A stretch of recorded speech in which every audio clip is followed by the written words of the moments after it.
386, episode 74 Perang Hebat Science and Demons 1. Busur listrik kebiruan menari-nari di udara dan android terakhir yang berlari ke arah mereka runtuh di tanah. Susuk. Yi Jihye menarik pedangnya keluar dari kabel yang terbelah dua dan menyeka dahinya. Naik tingkat. Gil Yong, mengawasinya dari luar, mengambil hidungnya dan berbicara dengannya. Nuna, kamu sudah benar-benar pandai dalam hal ini, bukan?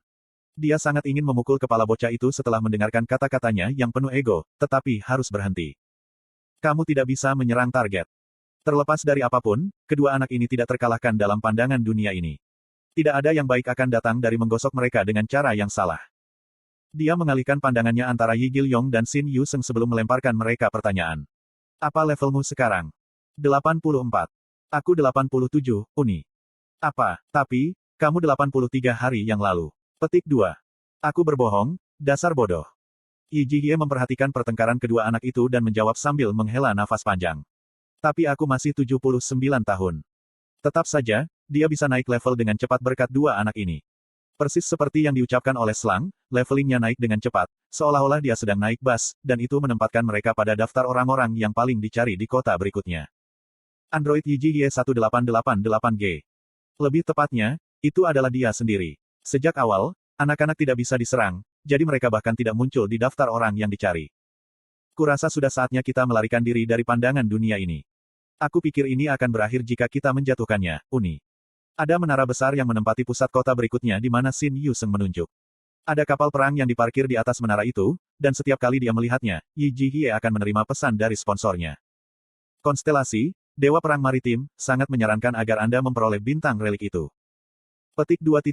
Sekarang itu mengejutkan, terutama dari Jenderal Kikir kita, tidak kurang. Petik 2. Konstelasi, Dewa Perang Maritim, batuk kering. Namun, bukan berarti dia tidak bisa memahami hati sponsornya. Siapapun yang bertepuk tangan pada penampilan kapal perang itu tentu akan mengerti dari mana dia berasal. Aku hanya tidak tahu mengapa benda itu diparkir di sana. Jika mereka berhasil menyita kapal itu, maka langit semua dunia akan menjadi lautan, perang Dewa Maritim. Yi Jihye dengan erat menggenggam gagang pedangnya dan berbicara. Ya, mungkin menyenangkan untuk mengejutkan kaus kaki Ahjusi dan tuanku. Hai teman-teman, kenapa kita tidak membersihkan tempat ini sekarang? Petik 2. Tentu, semakin membosankan menggunakan bak sepanjang waktu, juga. Petik 2. Ya, mari. Ketiganya tiba pada kesepakatan bersama dan mulai berjalan menuju menara, hanya untuk pesan yang benar-benar tak terduga masuk ke telinga mereka. Tambalan darurat telah diperbarui. Dari tengah malam-malam ini dan seterusnya, skenario yang berlaku akan melembagakan sistem shutdown. Dari pukul 0 hingga pukul 6, anak-anak di bawah usia 18 tahun tidak dapat memanfaatkan skenario yang berlaku. Yi Gil Yong dan Xin Yuseng dengan riang berlari ke depan berdampingan tiba-tiba mulai goyah. Bocah itu bergumam dengan perasaan bingung. Nuna, aku mengantuk. Uni, jalankan. Kedua anak itu menjatuhkan diri setelah mengatakan itu dan jatuh tertidur. Yi Jihye meletakkan tangannya di dekat hidung mereka dan memastikan bahwa mereka tidak mati. Pemain yang berlaku dalam kondisi shutdown.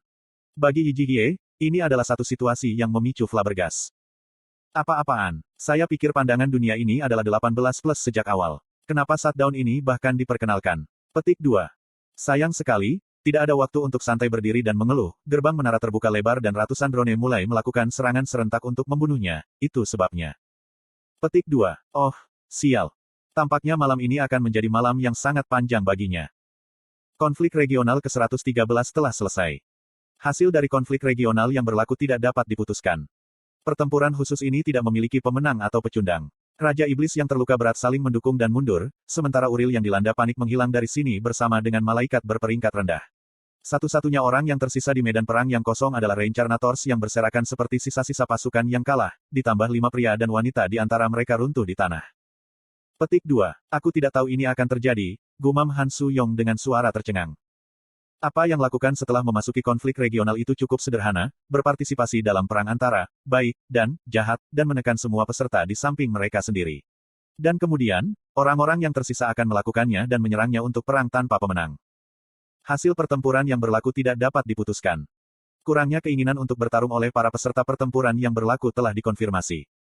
Pertempuran bukanlah pertarungan hidup atau mati, melainkan permainan, sesi sparring, sesuatu tanpa pemenang atau pecundang.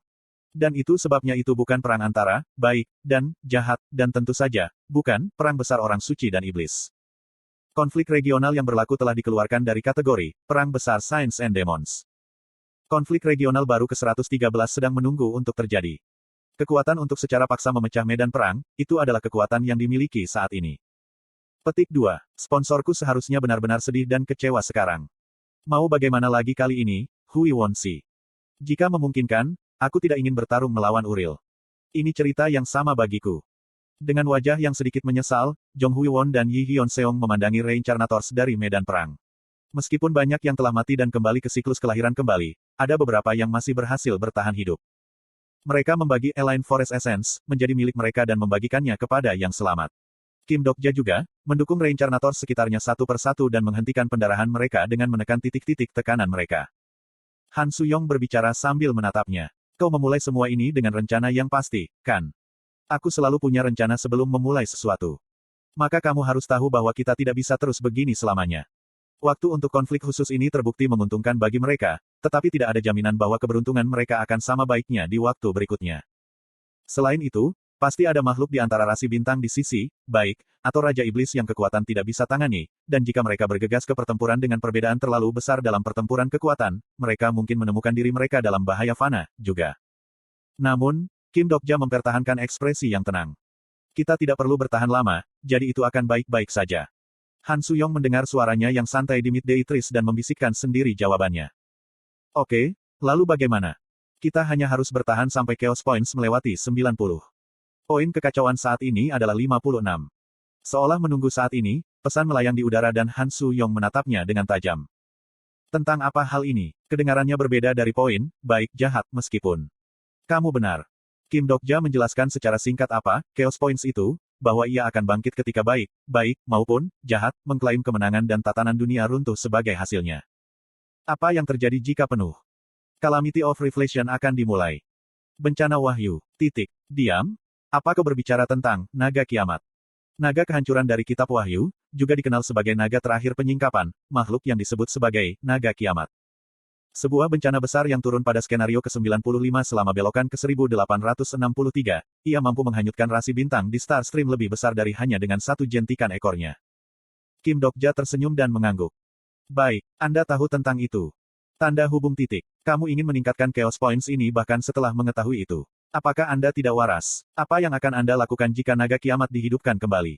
Apakah Anda lupa apa yang terjadi selama belokan ke-1863?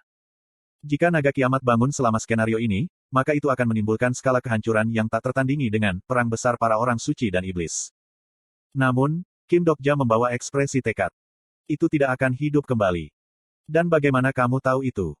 Kim Dokja mengangkat bahu dan berbalik sebagai jawaban untuk pertanyaannya. Dia akan terbang dari pegangannya dan berteriak padanya, tapi seseorang tiba-tiba masuk. Kamu seharusnya menjadi penulis, tetapi kamu kurang imajinasi. Apa itu, kamu bajingan? Yu Jung Hyuk dengan mudah menangkap tinju kecil Han Suyong. Dia menggeram dengan nada mengancam. Mengapa kamu ikut campur dalam pembicaraan orang lain? Aku tidak tahan lagi dengan gumaman menyedihkanmu, itu sebabnya. Omong kosong apa yang kamu bicarakan sekarang? Dia bukan satu-satunya yang tahu tentang apa yang terjadi pada regresi putaran ke-1863. Han Suyong segera mengerti apa yang dia katakan. Memang, Kim Dokja tidak melompat ke belokan ke-1863 saja, dia pergi bersama dengan dua malaikat agung di belakangnya, dan kembali dengan salah satu dari mereka. Dan apa yang tersirat adalah petik 2 titik. Juga tahu tentang hal-hal di tempat itu, kalau begitu. Dan dia menggunakan fakta itu untuk keuntungannya. Petik 2. Rencana Kim Dokja cukup jelas. Setelah pengukur chaos mencapai 100, naga kiamat akan dilepaskan. Dan sangat menyadari apa yang akan terjadi jika makhluk itu dilepaskan, karena ia memiliki informasi dari belokan ke-1863. Jika mereka ingin menghindari nasib dihancurkan, maka mereka harus segera menghentikan perang besar Saints and Demons. Itulah inti pesan yang ingin disampaikan oleh Dok. Han Suyong merasa sedikit terperangah saat menatapnya menghibur Reincarnators dengan ekspresi sangat tenang di wajahnya. Hanya siapa di dunia ini yang mampu mengancam nebula besar? Bung jahat itu, dia. Dia pada dasarnya menyuruh mereka memilih antara bertahan hidup bersama, atau binasa bersama. Petik 2. Jika semuanya berjalan dengan baik, itulah yang harus terjadi. Namun, masa depan di mana hanya kita yang terbunuh yang bisa terjadi. Petik 2. Ekspresi Yu Jung Hyuk keras saat dia memoles pedang iblis surgawi gelap. Itu adalah ekspresi serius yang paling bermartabat yang pernah dia miliki. Dia bisa melihat tekadnya dari ekspresi itu. Kemungkinan besar, kepalanya dipenuhi dengan pemikiran tentang situasi potensial terburuk, rencana Kim Dokja berakhir sebagai sebuah kegagalan, maka anggota dimusnahkan di tempat ini, dan akhirnya, dia harus tidak ada pilihan selain mundur sekali lagi. Han Suyong mengeluh dengan keras. Apakah membayangkan masa depan yang mengerikan adalah kebiasaan unik para pelaku regresi? Hanya dengan memikirkan yang terburuk barulah kamu bisa bersiap untuk akibatnya. Seseorang mungkin berpikir kamu telah mundur 10.000 kali jika mereka mendengarmu. Di beberapa alam semesta lain, itu mungkin sudah terjadi. Petik 2. Tidak tahu kamu bisa mengatakan hal-hal seperti itu, menyeringai Han Suyong, dan dia mengalihkan pandangannya kembali ke Kim Dok-ja di kejauhan. Dia masih terhuyung-huyung tentang hal itu mengingatkannya melihat sebuah tabung boneka tiup yang bergoyang-goyang melawan angin. Sama seperti dia tidak bisa membaca cara kerja boneka langit yang kosong, dia juga tidak bisa membaca pikiran batin Kim Dok-ja. Dia kadang-kadang merasa seolah-olah bisa, tetapi itu tidak lebih dari udara yang keluar dari boneka itu. Kenapa dia bahkan mempercayai pria itu? Mungkin, yang dia tidak benar-benar mengerti adalah dirinya sendiri. Kenapa dia bertarung bersama Kim Dok-ja? Dia mungkin menemukan jawaban jika dia menggunakan plagiarisme prediktif, tetapi Han Suyong sengaja tidak. Dia berpikir bahwa dia seharusnya tidak melakukan itu. Dia melihat ke sisinya untuk menemukan Yu Jung Hyuk menatap tontonan yang sama dengannya. Hei, aku ingin menanyakan sesuatu padamu. Ini membingungkan bahwa kamu masih salah percaya. Aku akan menjawab dengan sungguh-sungguh. Benar, kamu adalah pria yang sangat keras kepala. Maksudku, kamu bahkan tidak mengeluh kesakitan sekali setelah disiksa separah itu selama Kepulauan Keixenix. Petik 2. Ekspresinya menegang. Aku juga banyak berpikir. Anda berada di belakang itu, bukan? Petik 2. Aku tidak memesannya, tapi Yuri yang baik hati mengerti hatiku, itu saja.